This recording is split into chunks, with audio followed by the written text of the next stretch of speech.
再来看桃园发生一件查某老师性侵国小学生、佮生囝案件。这个老师和桃园地方法院谈判17档6个月有期徒。桃园市教育局表示讲，这个老师已经互改聘，一世人嘛袂当搁加册，嘛继续来辅导这个被害的学生。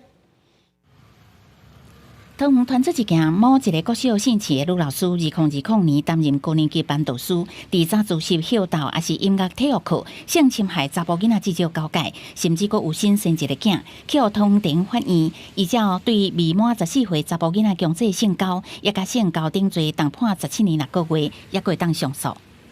违反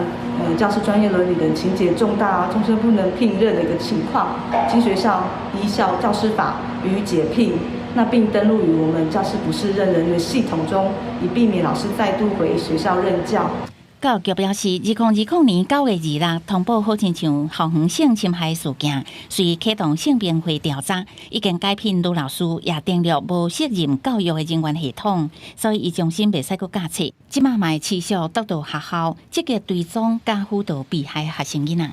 对受害者的照顾是蛮重要，还包含在这次上了新闻。在这个状况之下，其实对于受害者、受害家庭的部分，到底我们的政府有没有立刻再去进行相关的协助，并不是进了司法就好了。 针对这件老师性侵害查甫囡仔事件，人本基金会表示，过程对囡仔有真大冲击甲伤害，必须提供相当的资源系统甲心理咨商协助。也讲到，校园是一个真好入手的所在，这个性平会处理有疏失，应该要扩大调查，了解当事老师的行为是毋是敢限制这个个案。记者综合报道。